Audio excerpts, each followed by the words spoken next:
My sermon today comes from Daniel chapter 3. And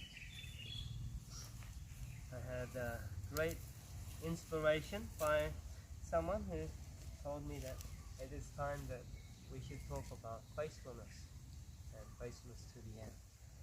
So I'm not going to go the whole through the whole Bible, but I mean the whole chapter, but we're going to look at a few different points. I divided it into 5 different points, the chapter.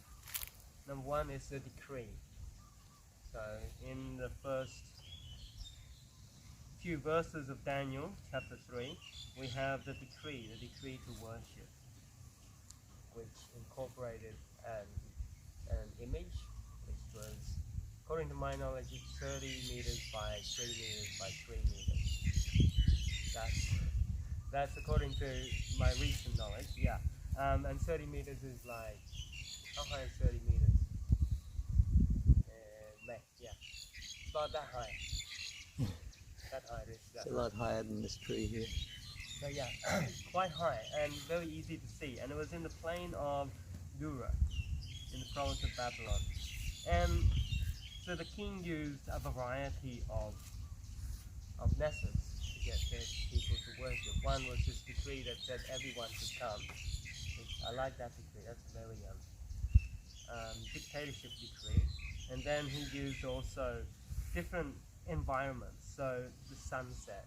So according to Bible scholars, the worship service for this idol was during sunset, just as the golden hour comes, which we talked about this the other day. So the golden hour is where the best time for imaging, the best time for pictures, video, whatever.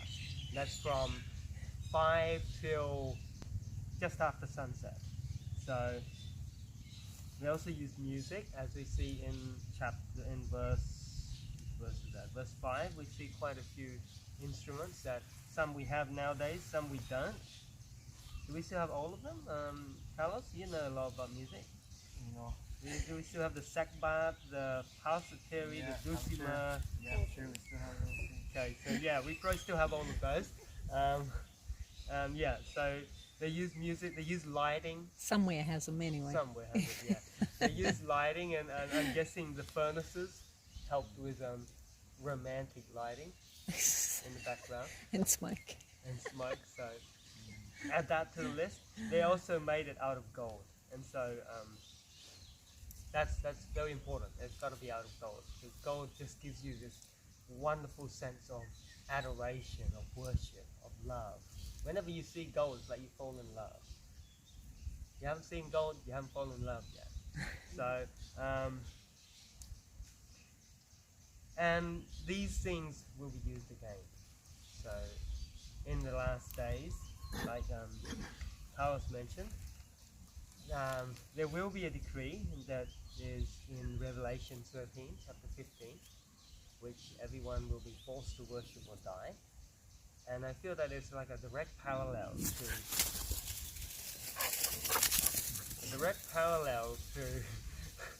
to Daniel chapter 3. This decree, and they will use the same things. They will use music, they will use lighting, they will use gold, they will use the sunset, they will use the different environments to make us want to worship for this decree.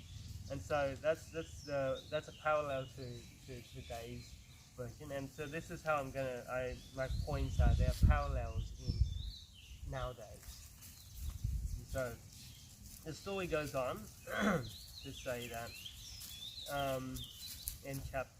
in verse 8, the story goes on to say that after everyone worshipped, some Chaldeans came near and accused the Jews. It doesn't say who as of yet, but they do accuse the Jews.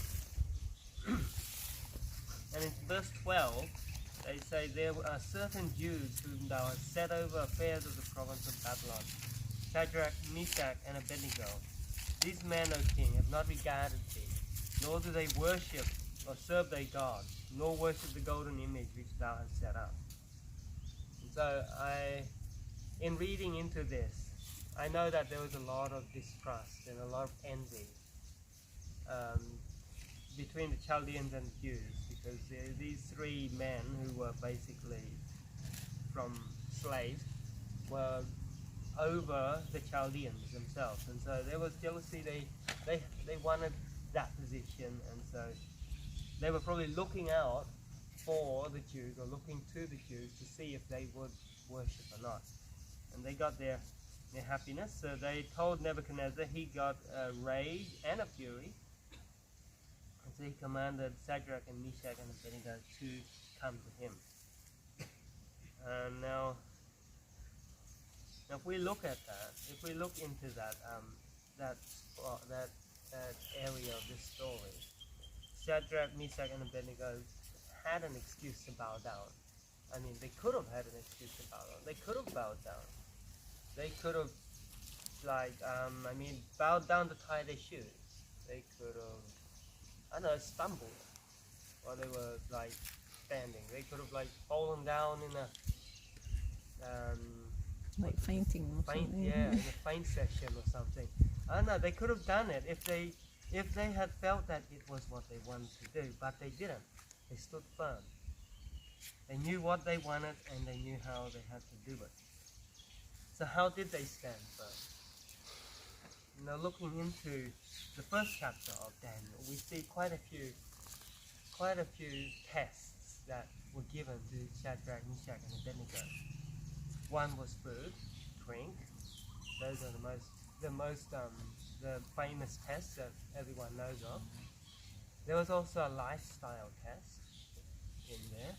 Also that they were centered in prayer and centered in study of scriptures. So what about us nowadays? A friend asked me a while back, they asked, so how will we know that we can stand firm in the end, in the last days? How will we know that we will stand firm? The answer is, are you failing today, or are you passing? Are you passing those little things? Are you passing the little tests today? Test of your soul, the test of what you watch, the test of what you will say, test of what you will do. Are you passing in those tests? Because if you are passing today, you know for sure that you will pass in the end, in the big test to come. So, and also in Joshua chapter 1 verse 7, we find a great source of encouragement for those who may feel that they are failing the test of today. So Joshua chapter 1 verse 7, and there's 3 words in this verse that I feel directly centers on Shadrach, Meshach, and Abednego. So the verse goes, only be thou strong and very courageous, that thou mayest observe and do according to all the law which Moses my servant commanded thee. Turn not from it to the right hand or to the left, that thou mayest prosper whithersoever thou goest. And so the three different points that I bring up out of this word is, 1, strong. We have to be strong. And these tests, little tests, make us strong. And then courageous. God gives us the spirit of courage when we continue in the last point in doing His law. So we've got to follow in God's law. So the 3 points are strong, courageous, and do God's law, or do God's will. So that's from Joshua. And back to Daniel chapter 3, we see that Nebuchadnezzar issues forth a challenge. So the third point is where the thing that happens after Shadrach, Meshach, and Abednego don't follow the king's decree. So in Daniel chapter 3 verse 15, the king boasts of his strength against God. And I mean, the king was he was a very proud person. And if he says, when he could say that, who is that God that shall deliver you out of my hands? In verse 15. I feel that this is like this is where we come into the conflict of ages, or the great conflict. The conflict between Satan and God.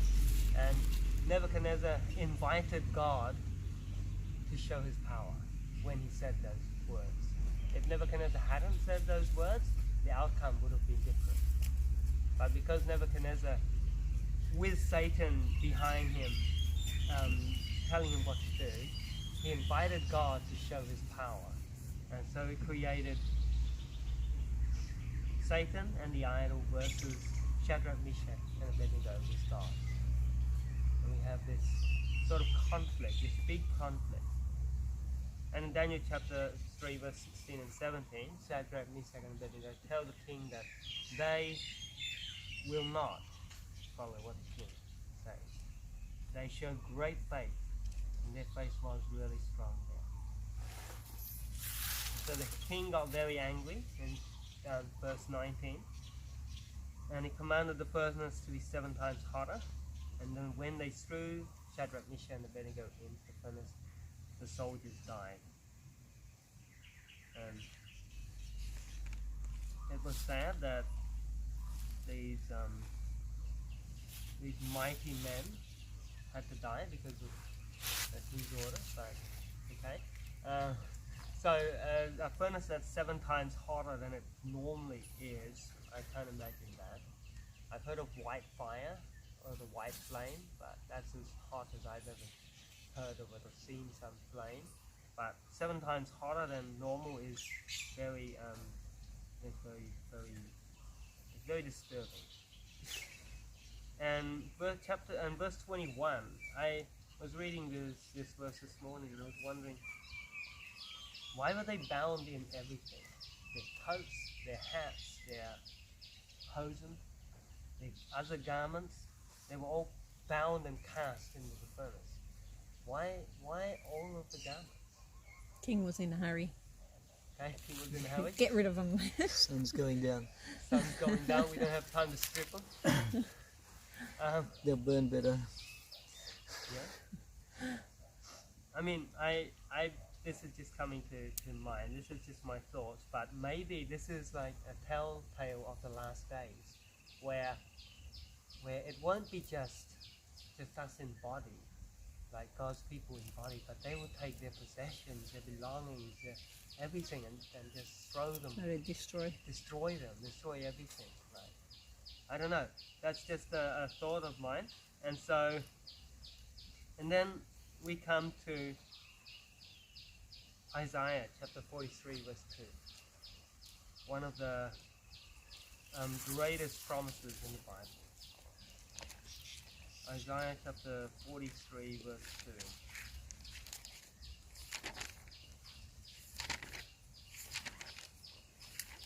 And when thou passest through the waters, I will be with thee. And through the rivers, they shall not overflow thee. When thou walkest through the fire, thou shalt not be burned, neither shall the flame kindle upon thee. And I am sure that these 3 young people, they had read this verse. They had read Isaiah chapter 43. They knew that God was faithful and that God would keep them from the fire. I'm sure when they read it the first time, they didn't know that they were going to go into the fire. But when they were falling into the fire, they must have remembered this verse. They must have known for surety that God would come to their rescue. And as we see in Daniel chapter 3, verses 24 and 25, God did come to their rescue. And when we walk with God, we will be able to endure anything the devil throws at us. Any trials, any tribulations. And when the king saw that there were 4 people in the place, and one was like the Most High, the Son of the Most High, it it created a very great miracle that hasn't been, I don't know if it's been seen again yet, being in the flames, but the flames weren't burned yet, but it created a desire in the king that God was God. God was the true God. And we see that the Bible says that they were not hurt. Not even the hair on their heads was singed. They didn't even have a smell of burning on them. I don't know how you burn their bonds but don't have any smell of burning residue on them, but okay. They came out perfectly well. And Nebuchadnezzar's mind and heart changed. And he became, well, he sort of created a decree where he forced everyone to follow him. But yeah, that was just Nebuchadnezzar. So, and and as we can see, God worked a mighty miracle for his children that day. And many people came to God through the action of Shadrach, Meshach, and Abednego. We could ask, what would have happened if they hadn't stood firm? How would have God's work been impeded? And how many problems it would have caused them in the future? But because they stood firm, they created an avenue, a river, say, that for God's mercy and blessings to fall upon Babylon. And so it is going to be with us in the last days. We will face the same trials. We will face the same tribulations. But if we're walking with God in the small things, we'll be able to walk with God in the big things. We just have to be close to him. And nowadays, as we can't get together in big groups to worship, our concept of worship has changed. Our concept of how we walk with God has become much more personal. I feel that this is one of the most important times in this history of our people's history, where we need to have a personal relationship with God. We have to be with God in everything that we do. But it's going to be hard, because Satan is always here to give us trouble. He's always here to break our relationship with God. And like Carlos mentioned this morning about his addictions and what he's faced, I have the same thing, and it's really hard to stay close to God. But in John chapter 14, verse 14, Jesus says, "Ask, and it shall be given. For anything you ask in my name shall be given unto you." And so, God has said to ask, and it shall be given. So let us ask today for a personal relationship with God. Now, there was a story that I was reading the other day from Eric Beher from Burma. And he talks about the time when he was escaping the Japanese occupation of Burma, when the missionaries were all on the run. They were running to the Indian border. And he talks about two types of people: the good and the bad, the sheep and the goats, you could say. People who, they didn't get along. Like, there were two camps. Every time they camped for the night, their groups split into two. One group, the people who cursed, who drank, who were bad, who were basically, who didn't know God and God's people. And they just couldn't get along. Like, they were eating, and Eric started to play his trumpet. And one of the non-Christians was still eating, finishing his food. And he started to hear the song of one of the hymns, and he was like, "I can't stand it, I've got to go." Because he was like waiting for, I guess, a more worldly tune or something. And so there was a distinct split. And this split happened, it wasn't something that just happened overnight. This split was the choices that they had made during their life. God's people were soft-centered, they were helpful, they were loving. Whenever they went to get water, they always waited in line, were the last people to get water. The non-believers were always running in first, pushing people away, arguing, fighting over everything. But so they couldn't get along, and the same will be in the last days. God's people and the worldly people will not get along. I guess when, like last week, when we talked about the Holy Spirit being taken away during probation, Eric saw this happen, even before it happened. It was like a vision that was given him in real life. And we could say karma, but when they got to India and when they were being driven, they had convoys to come and pick them up and take them to a train station. They all waited in line. They had a set time. When the trucks came, the first trucks that came didn't have seats in them. They were all stand-up trucks. They were convoys, and all the bad people jumped up onto those trucks. They were like, "You guys wait. You guys can wait till the next one. We need to go first." They threw all the stuff on. They were arguing, and then they went. They started off, and a little bit later, another convoy came. And they had seats. They had windows. They went in luxury, and the good people were all seated in luxury. And so it's like karma, I guess. And then they, when they were on the road, and the bad people, they got what was coming. They saw the good people riding in good trucks, and they were in a terrible looking scene. And so in the end, we need to stand faithful, because we know that God will be faithful with us as well. So in these last days, I have some tips for coming closer to God. Number one is prayer. Essentially, it's prayer. We have to pray. Prayer is like water. If we don't drink water, we'll die. If we don't pray, we'll die. And two, it's Bible study.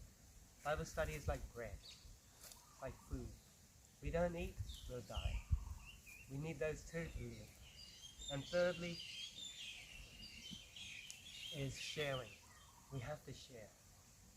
And in these last days, there will be people like Carlos who are courageous and who will still go out and talk to people.